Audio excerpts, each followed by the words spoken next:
Hello friends, welcome to my channel. So friend, आज हम इस वीडियो में डिस्कस करने वाले हैं टॉपिक जिसका नाम है नेशनल प्रेजुडाइज, जिसको प्रेजुडाइज भी कहते हैं।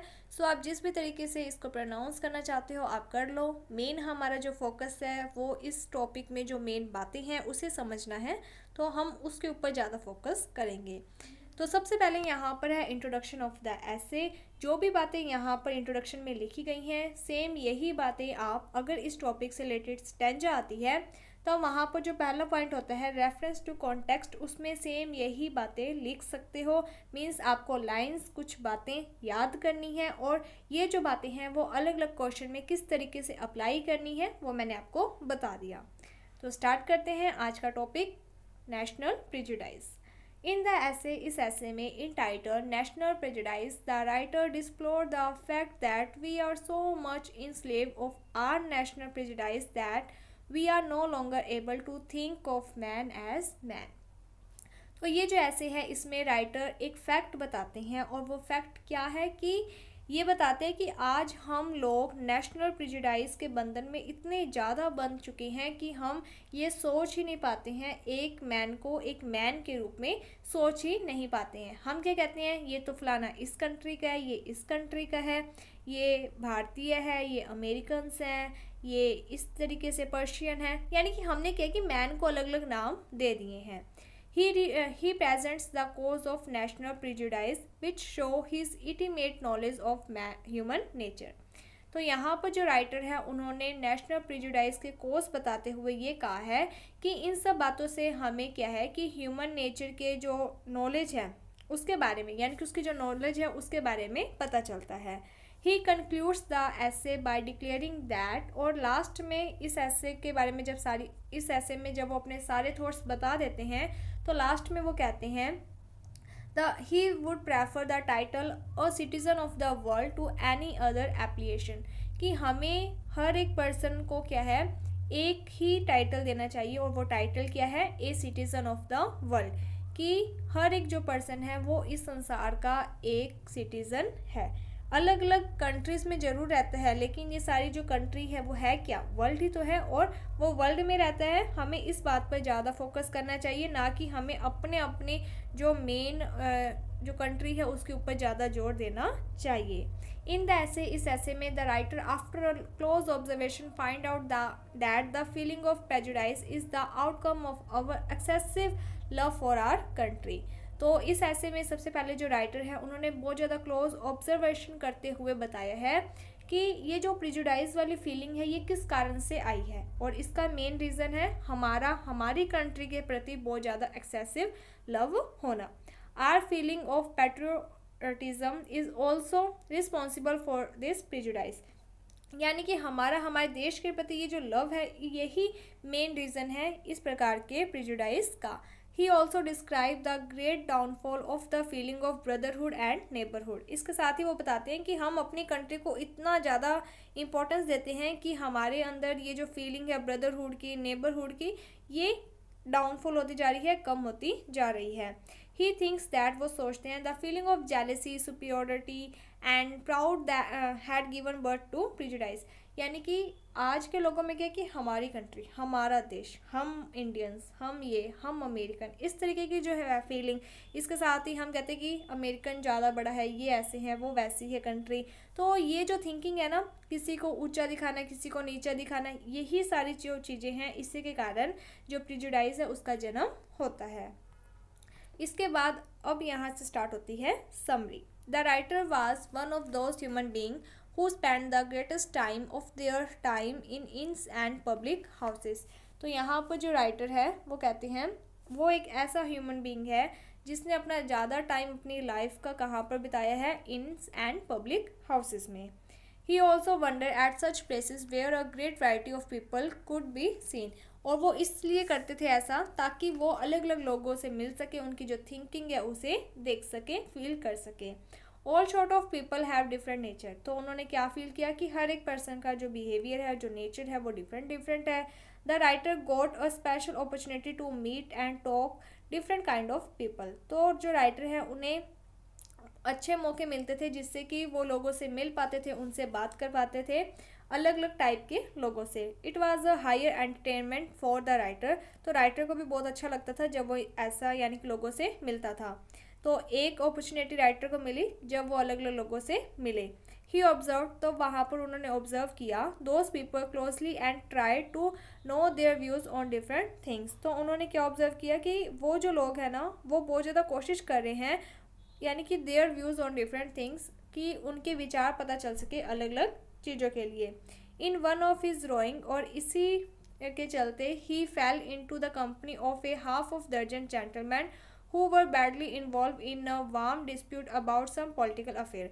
तो क्या है कि वो एक ग्रुप होता है लोगों का, जेंटलमैन का, वहाँ पर हाफ ए दर्जन यानी कि दर्जन का हाफ कर लो आप, 12 यानी कि 12 का हाफ 6, ठीक है।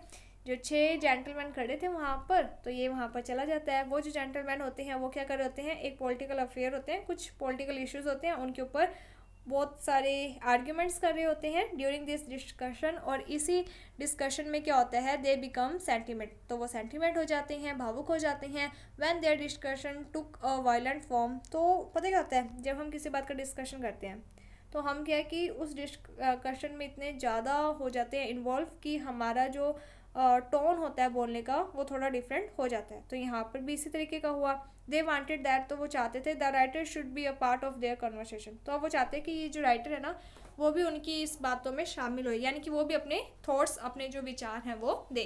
Perhaps they desire to include some new idea which they thought to drive from the writer, तो उन्हें ऐसा लगा कि शायद कुछ नए व्यूज़ देखने को मिलेंगे जो कि हमें राइटर से मिल सकते हैं। Now the gentleman took occasion to talk about the different character of the several nation of Europe. अब ये जो लोग होते हैं ये क्या है कि जो यूरोप के डिफरेंट करेक्टर यानी कि यूरोप के अलग अलग जो जगह हैं वहाँ के जो लोग हैं उनके बारे में बात करते हैं। One of the gentleman assume the feeling of superiority, कि उनमें से एक जेंटलमैन है वो तो फील करते हैं बहुत ज़्यादा सुपियोरिटी।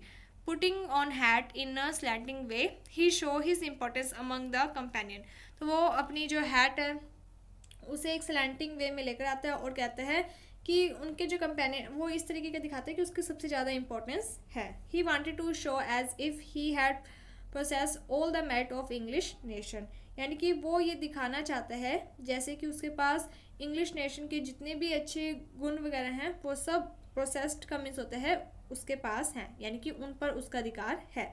ही डिक्लेयर दैट, वो डिक्लेयर करता है Dutch were the bodies of greediness. यहाँ पर अब क्या है कि अलग अलग लोग, अलग अलग जो नेशन के लोग हैं उनकी जो मेन अपने कहते हैं ना फीचर्स, क्वालिटी, उसके बारे में बताते हैं।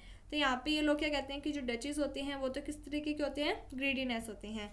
They were the man of the base character, इनका जो करेक्टर होता है वो बेस करेक्टर होता है। And the French were a group of those people who gain the favour of other people by sincerely flirting. तो ये कहते हैं कि जो फ्रेंच के लोग होते हैं वो किस टाइप के होते हैं, तो वो लोगों की चापलूसी करते रहते हैं, ठीक है, जिससे कि वो दूसरे लोगों को अपने पक्ष में कर सके।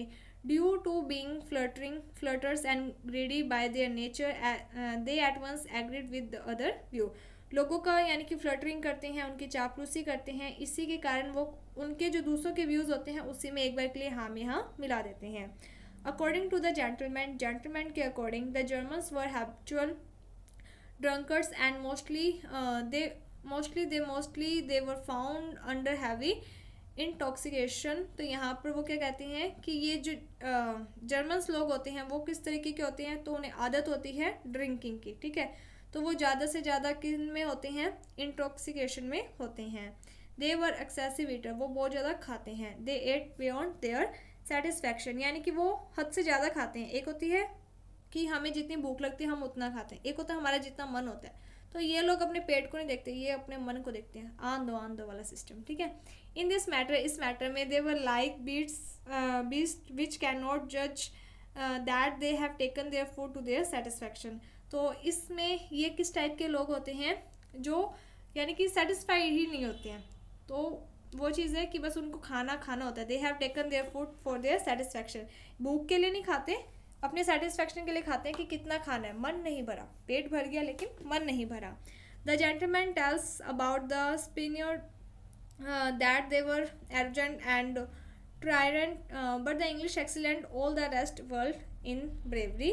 Generosity, mildness of temper and in every virtue. तो यहाँ पे कहते हैं कि जो स्पेनियर्ड लोग होते हैं ये घमंडी टाइप के होते हैं।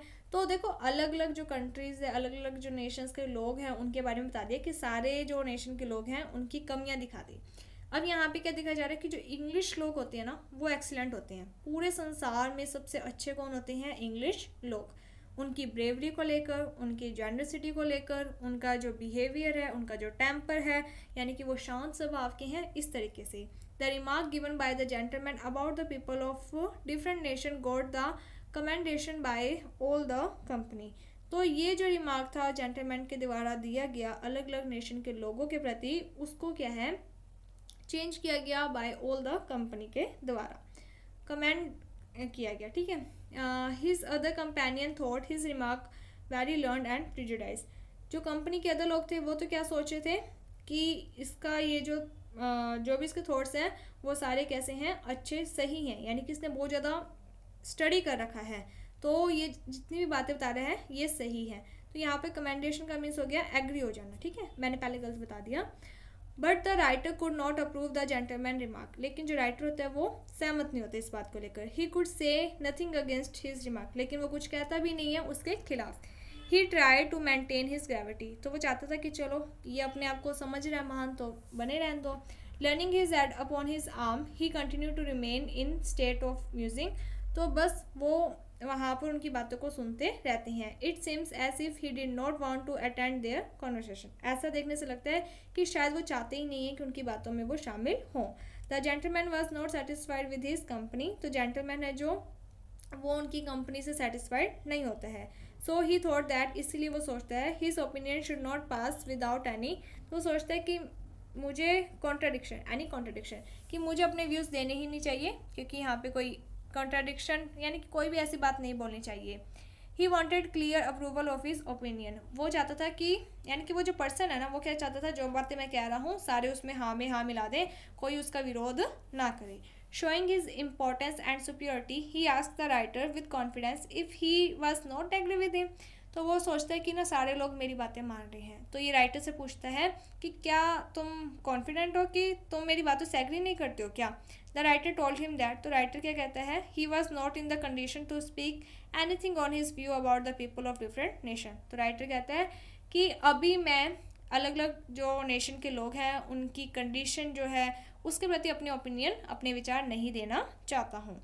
The writer also expressed his inability to speak in favor of against his opinion about making a tour of Europe. तो वो कहता है कि अभी मेरे अंदर इतनी एबिलिटी नहीं है कि मैं एक्सप्रेस कर सकूं, क्योंकि मैं तो यूरोप का टूर यानी कि यूरोप घूमा ही नहीं, वहाँ के लोगों से जब मिला ही नहीं, तो मुझे उनके नेचर के बारे में प्रॉपर पता ही नहीं। और जिसके बारे में मुझे पता ही नहीं है तो ना तो मैं उसके कुछ फेवर में बोलना चाहता हूँ, ना ही मैं उसके कुछ अगेंस्ट बोलना चाहता हूँ। इसीलिए मैं अपना कोई भी जो थॉट है वो तुम्हें नहीं दे रहा। Examine the manner of this several nation with great care of accuracy. तो सेम वही चीज़ है कि जब तक मैं एग्जामिन ना कर लूँ, मैं देख ना लूँ खुद, तब तक मैं कुछ भी नहीं कह सकता। The writer told the gentleman that a more impartial judge would not doubt or hesitate to say with confidence that the Dutch were more thirsty and hard working। तो यहाँ पर अब जो राइटर है वो क्या कहते हैं कि मुझे ऐसा लगता है कि यानी कि वो एक minute, the writer told the gentleman, जो राइटर है वो जेंटलमैन को कहता है अ मोर पार्शियल जज वुड नॉट डाउट और हेजिटेट टू से विद कॉन्फिडेंस दैट। तो वो कहता है कि जो डच लोग होते हैं ना वो थ्रस्टी और हार्ड वर्किंग भी होते हैं। देखो हर एक चीज़ का एक अच्छा और एक बुरा पहलू होता है। तो यहाँ पर वो कह रहा है कि जो तुम बता रहे हो वो भी ठीक हो सकता है, लेकिन वो हार्ड वर्किंग भी होते हैं, ये भी बात है। जो फ्रेंच होते हैं वर मोर सेल्फ रिस्टेंड एंड पोलाइट। जो फ्रेंच लोग होते हैं वो भी अच्छे होते हैं, यानी कि जहाँ पर उस जेंटलमैन ने हर एक अलग अलग नेशन के जो लोग हैं उनके बारे में कुछ ना कुछ बुरा नेगेटिव पॉइंट दिखाया, तो यहाँ पर अब जो राइटर हैं वो सभी के बारे में कुछ पॉजिटिव पॉइंट दिखा रहे हैं। जैसे कि फ्रेंच पोलाइट होते हैं, जर्मन है जो वो resolute and work capable of entering labour and weariness patients. तो वो कहते हैं कि ये जो लोग होते हैं जर्मन, वो किस तरीके के होते हैं, वो ज़्यादा कैपेबल होते हैं, ज़्यादा हार्ड वर्क करते हैं, ज़्यादा उनमें पेशेंस वगैरह होता है। और जो स्पेनियर्स हैं वो ग्रेव दैन द इंग्लिश, तो ये भी ज़्यादा इंग्लिश से ज़्यादा ग्रेव होते हैं। The English were undoubtedly brave generous. तो यहाँ पर कहते हैं कि इंग्लिश लोग ठीक है, कह सकते हैं कि वो ब्रेव होते हैं, जेनरस होते हैं, but at the same time they were obstinate and rash. कि उसी देखो हर एक चीज़ का वही नेगेटिव और पॉजिटिव पॉइंट, तो उसने जेंटलमैन ने तो सभी के नेगेटिव पॉइंट दिखाए थे और इंग्लिशमैन का पॉजिटिव दिखाया था। यहाँ पर ये जो पर्सन है ये सभी के पॉजिटिव पॉइंट दिखा रहा है और इंग्लिश का पॉजिटिव के साथ इसने नेगेटिव पॉइंट भी बता दिया। When they gained prosperity, they were overpowered with joy, but in the moment of adversity, they lost their hope. तो यहाँ पे जो राइटर वो क्या कहता है कि जो इंग्लिश मैन होते हैं ना, जब उनके पास पैसा वगैरह आ जाता है तब तो वो खुश हो जाते हैं, बहुत ज़्यादा ओवर खुश हो जाते हैं, ठीक है। लेकिन जैसे उनके ऊपर कोई प्रॉब्लम आती है तो वो अपनी जो होप होती है उसे भी छोड़ देते हैं, यानी कि उनके अंदर इतनी हिम्मत ही नहीं होती है कि वो उसका सामना कर सकें। After hearing the different opinion from the writer, all the company began to see him with jealousy.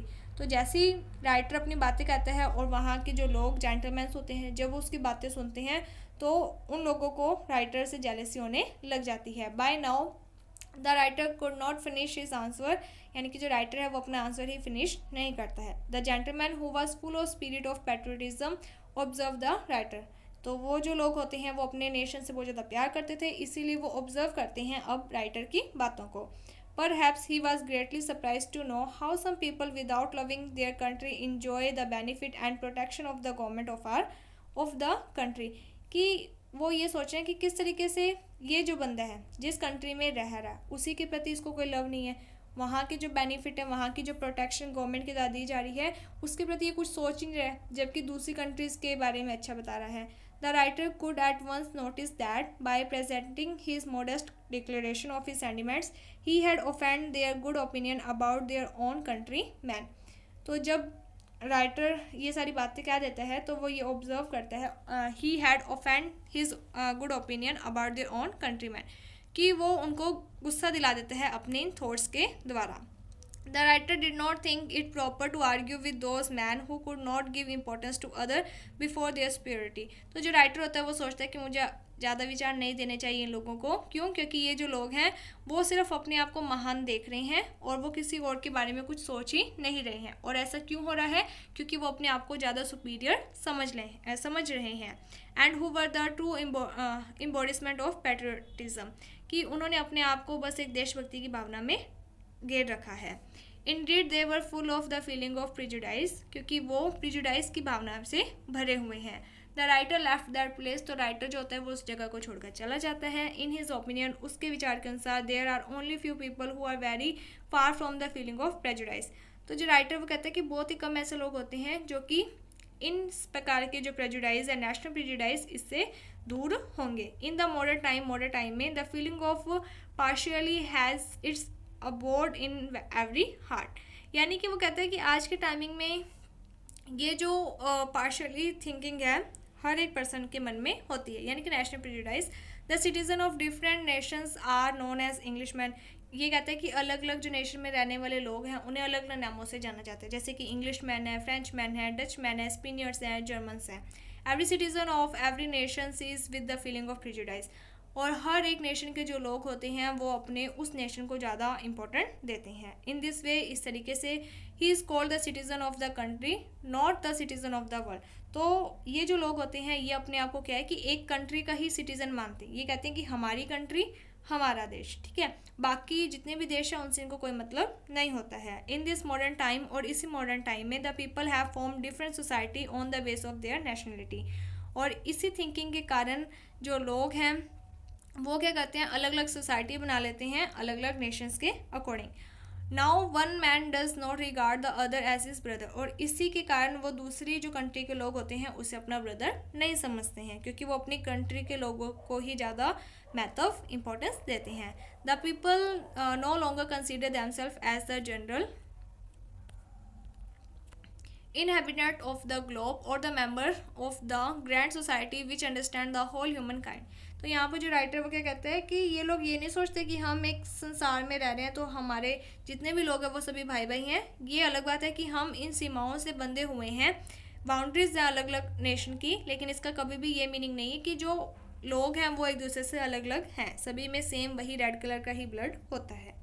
The writer think that if this prejudice prevail only among the meanest and lowest of the people. They can be excused and correct, but they have also infected the mind and conduct of the gentleman. तो ये जो लोग होते हैं इनके mind में अब ये सारी बातें हैं जो वो इन्फेक्टेड हो चुकी है, भर चुकी है, और ये इसी चीज़ को लेकर ही अब जी रहे हैं. The gentleman have every good characteristics but they are not free from prejudice which should be regarded as a special mark of the gentleman. तो ये कहते हैं कि ये जो जेंटलमैन है इसमें बहुत अच्छी अच्छी बातें हैं, लेकिन ये जो प्रिजुडाइज की भावना है इससे फ्री नहीं है. ठीक है. और if a man is not free from the national and other prejudice he can not be A gentleman. ये कहता है कि अगर एक इंसान के मन में ये नेशनल या अदर प्रिजुडाइज की थिंकिंग से अगर ये दूर ही नहीं है, छोटी सी थिंकिंग में बंधा हुआ है, तो हम इसको जेंटलमैन नहीं कह सकते हैं. He would be called the man of the low and vulgar mind. तो ये इसका जो माइंड है वो कैसा है, लो है, ज़्यादा ये सोच नहीं सकता है, एंड वगलर है. Where she belong to high family और he is the master of good fortune. बस इतना है कि ये हाई फैमिली से बिलोंग करता है और एक इसका अच्छा भाग्य है. In writer's opinion noble birth and good fortune do not make any one the gentleman. तो यहाँ पर जो राइटर वो कहता है कि अगर आपका जन्म एक अच्छी फैमिली में हो चुका है, आपका एक अच्छा भाग्य है, आपके पास पैसा है, इसका कभी भी ये मीनिंग नहीं होता कि आप जेंटलमैन हो. जेंटलमैन के लिए आपको उसके जैसा दिमाग चाहिए, उसके जैसी थिंकिंग, उसके जैसी फीलिंग, उसके जैसी काइंडनेस चाहिए. But it is only humanly and brotherly attitude. Those who boast of their national merits have little or no merit of their own or they depend on others. यानी कि ये जो लोग होते हैं ये अपनी जो नेशन के जो भी अच्छी बातें होती हैं उसके ऊपर डिंगे मारते रहेंगे. ठीक है.